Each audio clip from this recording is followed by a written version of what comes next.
As histórias de contos de fadas são muito brutais nos séculos XVIII e XIX. La Fontaine, Perrault, Irmãos Grimm, são muito brutais.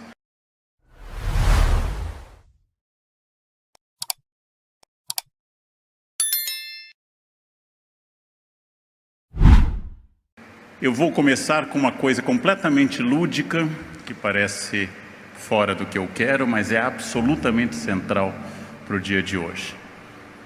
Desde o século XIV circula de forma oral na Alemanha um conto de fadas chamado Hansel e Gretel, em português João e Maria. Esse conto de fadas, no início do século XIX, foi escrito por dois pesquisadores, os irmãos Grimm, que colocaram no papel uma história que circulava oralmente, como no Brasil as histórias do Saci, que só foram coletadas depois por Monteiro Lobato. Eu tenho que repassar brevemente essa história do romantismo alemão, ou seja, do início do século XIX, que conta um caso talvez estranho para os dias de hoje. Um casal de camponeses está passando por uma crise profunda, falta de recursos, fome. É possível que essa história tenha se originado na grande fome do século XIV. Este casal toma uma decisão estranha para o padrão de hoje. Lembrem-se que no século XIV não havia amor dos pais pelos filhos. Essa é uma invenção posterior. Mães e pais não amavam os filhos. Estamos diante de uma crise de comida. Temos que eliminar aqueles que são consumidores e não produtores, as crianças. Os pais levam as crianças até o meio da floresta para abandoná-los. E através de um estratagema do João, ele solta pedrinhas e acha o caminho de volta.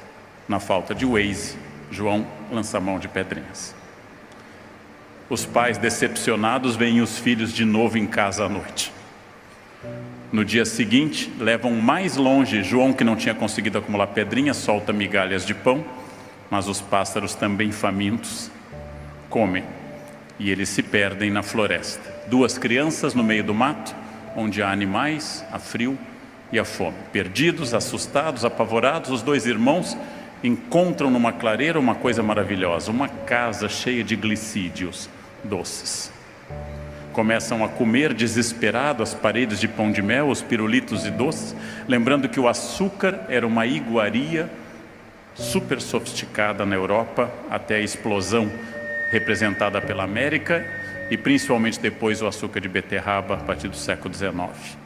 João e Maria estão comendo, mas quem construiu aquela casa de glicídios é uma feiticeira que tem carência de proteína e quer atrair crianças para comê-las. Vejam o que nós temos aqui até agora. Um casal de pais assassinos que duas vezes, ou seja, não cola mais ser culposo, duas vezes tentaram abandonar os filhos e conseguiram na segunda. Crianças que invadiram uma propriedade privada, estão destruindo uma propriedade privada, e uma velha que atrai crianças com o objetivo de atacá-las. João e Maria são trancados e alimentados para ficarem gordos. João e Maria então decidem usar um recurso, mostrar um ossinho de frango para parecerem magros. A velha tem presbiopia, ela não vê bem. E num descuido a velha pede o auxílio a Maria. Eu estou narrando a história dos irmãos Grimm, não as versões açucaradas feitas depois pela Disney. Num discurso, Maria empurra a velha dentro do forno e fecha. Os dois não apenas conseguiram matar a mulher que queria matá-los, mas conseguiram matar de forma cruel. Roubam a velha, pegam tudo que ela tinha e retornam aos pais cheio de ouro. E os pais então os recebem felizes, animados, recuperam aquele amor pelos filhos que eles não tinham até então. Você conta essa história para os seus filhos e diz: durma bem, papai te ama. As histórias de contos de fadas são muito brutais nos séculos XVIII e XIX. La Fontaine, Perrault, Irmãos Grimm, são muito brutais. Não se trata de um mundo de crianças que não podem ser traumatizadas, não surgiu a geração mimimi, ainda não tem trauma infantil, não existe bullying, não existe coordenação pedagógica nas escolas, crianças apanham bastante. E essa história conta sobre o mundo real, o mundo de fome, o mundo de estratagemas para sobreviver. Agora vamos pensar nos valores envolvidos. Existe um imperativo categórico, a necessidade. Se eu não fizer caixa 2, eu vou à falência. Se eu não subornar o fiscal, a multa é mais grave. Se eu não subornar o guarda, eu vou ter excesso de pontos e eu preciso da minha carteira. Esse é o imperativo categórico, a necessidade. Se eu não fizer isso, todos fazem. Se eu pagar bem, meu concorrente paga mal e vai ficar melhor. Existe um valor ético, que é teórico, dever dos pais, vida humana, honestidade e assim por diante. Na verdade, todo o choque de ética em qualquer lugar, de João e Maria a Blumenau, de Brasília a Porto Alegre, do Oiapoque ao Chuí, é sempre o choque entre o imperativo categórico e um valor ético. É sempre o choque entre a necessidade daquele momento e a realidade do que eu quero atingir. Neste caso, vamos avaliar os envolvidos num tribunal da consciência. De um lado, João e Maria, 2 filhos capazes de matar uma senhora. Do outro lado, uma senhora que queria comê-los, mas que acabou assassinada. E 2 pais assassinos, que acabaram perdoando mediante muito dinheiro. Não se salva ninguém. Absolutamente ninguém. Num tribunal, isso aqui, se eu tivesse uma delação premiada de um sobre o outro, não sobrava ninguém. As histórias de crianças antigas não falam de um mundo ideal. Não havia ainda Disney, nem o politicamente correto. Ela fala de um mundo que as crianças têm que cuidar para não serem comidas, abandonadas ou mortas. Tem que falar de pais que têm que tomar decisões duríssimas. E tem que falar de senhoras viúvas e meio loucas na floresta, que são confundidas com bruxas pela comunidade, e assim por diante. Este é um mundo real e um mundo duro. E aí vêm os filósofos e falam em valores como ética, respeito, honestidade e assim por diante. Fiquemos com isso na memória. Os valores de cada personagem são valores concretos e reais, são valores absolutamente diretos. Há pouco, conversando com algumas pessoas antes da palestra, eu brincava um pouco com essa característica que é típica de filho de imigrantes como eu, é mais forte no sul do Brasil do que no Nordeste, que é o caráter direto da fala, confundido inclusive às vezes com grosseria. Diante da fala típica brasileira do Recife ou de Salvador, onde a fala é suavizada por talvez, eu verei, quem sabe, a fala interiorana da área alemã do Rio Grande do Sul é direta. Por isso que às vezes eu já ouvi em São Paulo essa ideia de que a diferença entre a araucária e o gaúcho é que a araucária leva 30 anos para ficar grossa. Ao contrário meu e dos meus conterrâneos. O que para alguns é grosseria, para outros é caráter direto. São valores. Valores são distintos. Eu aprendi a estudar fora pela primeira vez na vida, sozinho no inverno na França, com pouco dinheiro, perto do meu aniversário, em pleno inverno europeu. Convidei os colegas para um jantar na minha casa, os colegas de pós, e disse, sexta eu vou fazer um jantar, vocês vêm? E disseram, não. E pronto. E eu com aquela cara, quase começando a chorar no inverno, sozinho. Mas como assim? Não, não, a gente não pode, é muito em cima. No Brasil a gente diria assim, eu vou ver se vou, mas eu tenho um problema, eu tenho que buscar minha cunhada no aeroporto, aí eu vou ver se eu dou uma passadinha. Mesmo quem não vai no Brasil dá explicação. Isso são valores. Mas esses são valores muito pequenos, comparado com aquilo que eu preciso fazer uma distinção muito maior sobre ética e moral. Ética é um fenômeno filosófico. Ética é um fenômeno criado a partir de uma reflexão grega e que se estende em filósofos seguintes, desde Platão e Aristóteles até Spinoza, Descartes, Kant, e investiga o que dá base aos valores. Moral é muito mais antiga e provavelmente igualmente importante. Investiga as leis dadas por uma entidade divina, pela teologia, as regras dadas e os valores em si. A moral diz, quinto mandamento, não matarás. A moral diz, quarto mandamento, honrarás teu pai e tua mãe. A ética pergunta, por que não matar? Não porque alguém disse, não porque foi uma ordem, mas a grande questão ética é o que eu devo fazer independente se ninguém observar.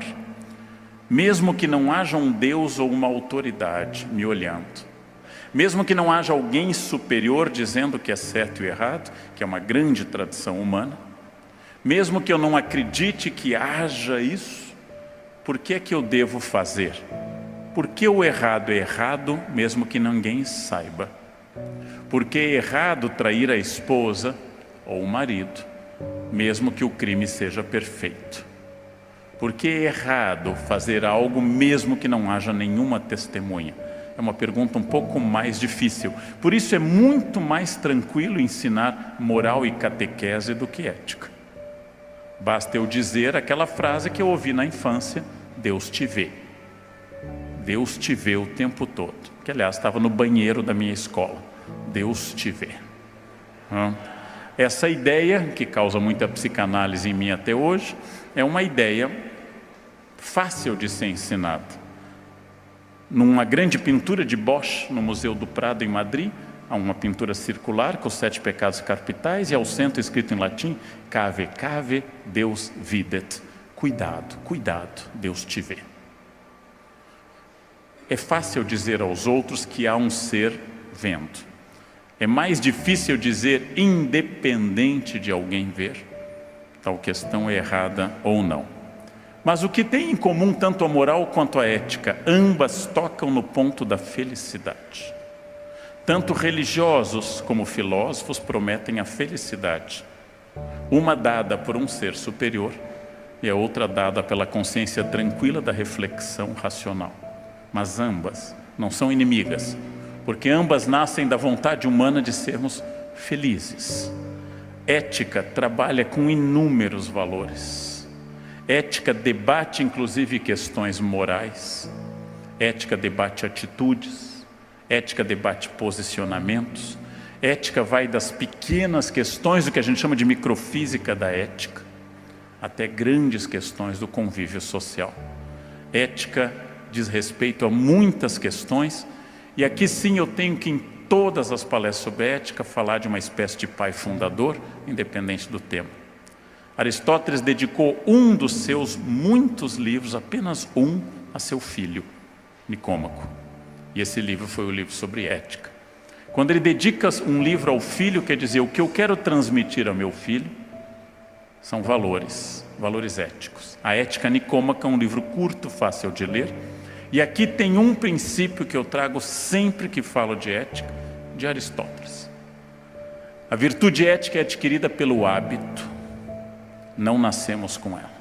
Então ele rompe com Platão e nos diz que crianças podem ser educadas, que todo bebê é amoral.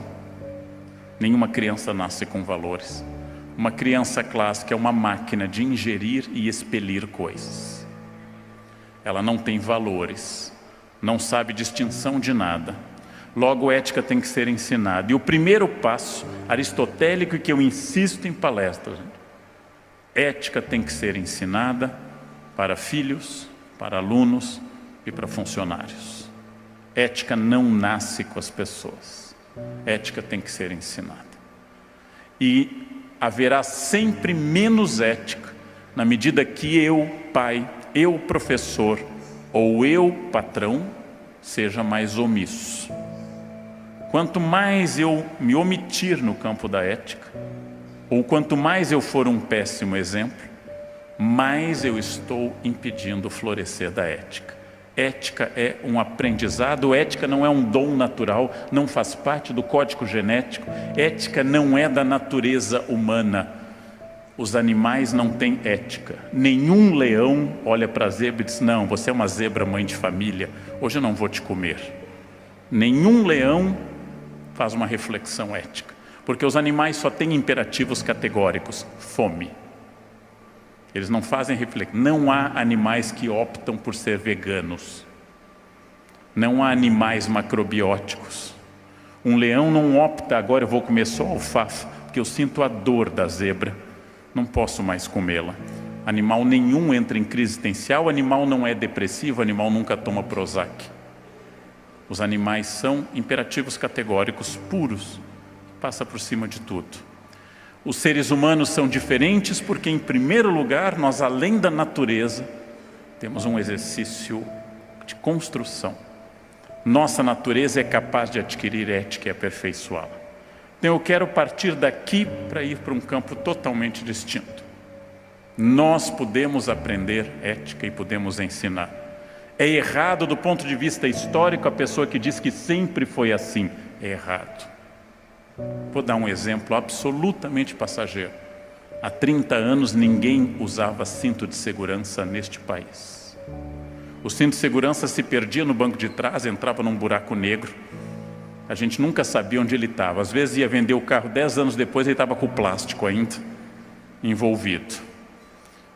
Quando eu andava de carro com meu pai, a gente brincava dentro do carro e pulava para frente.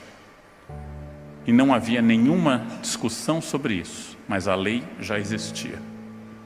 Nós mudamos. Mudamos mediante educação e coerção, consenso e multas. Nós mudamos atitudes. Há 50 anos, bater numa mulher, uma violência ética inadmissível, era muito mais simples. Não havia delegacia da mulher, não havia lei da Maria da Penha, e o discurso feminista estava pouco presente. Há 50 anos, os cafajestes se sentiam mais à vontade do que se sentem hoje, apesar de continuarem sendo cafajestes.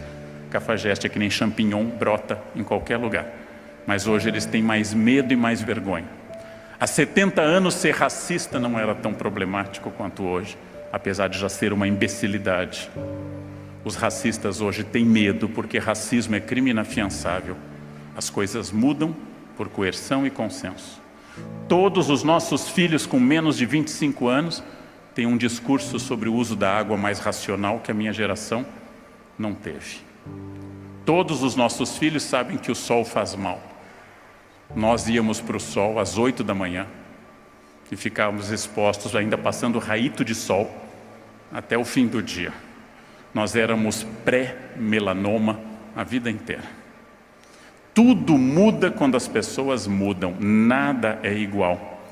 Para haver equidade e justiça, eu tenho que lembrar que a base de toda justiça é igualdade para produzir a ética. Mas a lei não é absoluta e não é infalível. Mas ela tem 3 características contidas na figura de Tétis, a justiça. Ela é cega, ela é justa por causa da balança e ela leva uma espada na mão, ela é poderosa. Poder, incapacidade de fazer distinção entre as pessoas e a balança através de valores. Estes 3 símbolos da justiça são fundamentais para eu pensar a ética.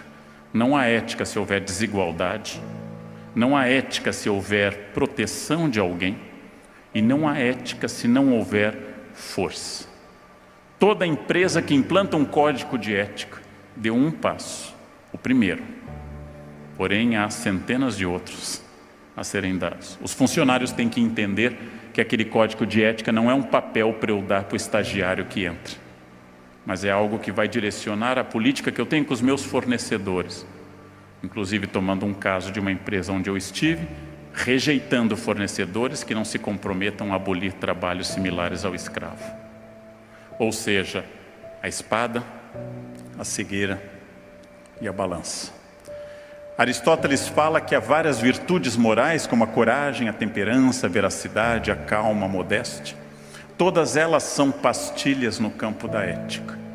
E eu tenho que lutar por todas elas. Não é ético quem é covarde, nem é ético quem é exagerado, que é o oposto à temperança. Não é ético quem é mentiroso, oposto à veracidade. Não é ético quem é vaidoso. Não é ético quem tem raiva ou ira, que levam ao descontrole da ética. Cada um de nós tem um campo desses de virtude e de defeitos. Cada um tem que se controlar num campo específico. Eu, por exemplo, considero um dos meus imensos defeitos o controle da raiva, porque eu tenho que controlar todo o tempo. Todo o tempo. Nunca bati num aluno, mas a vontade, ela é presente. Algumas vezes. Até hoje, 33 anos dando aula, nunca esganei um aluno lentamente, sorrindo. mas a ideia me ocorre várias vezes na cabeça. Acho uma vitória nunca ter feito isso. Ando no trânsito de São Paulo e nunca matei ninguém, mas não posso andar armado. Se eu andar armado, eu resolverei o problema do trânsito de São Paulo. Uma arma eu resolvo o motorista, um bastão de beisebol eu resolvo os automóveis. Um dia de fúria é a minha descrição se eu não tivesse o controle do caráter, mas é um controle enorme. As virtudes têm que ser cultivadas, os defeitos têm que ser reprimidos. Eu sou um ser humano, eu tenho todos os defeitos do mundo.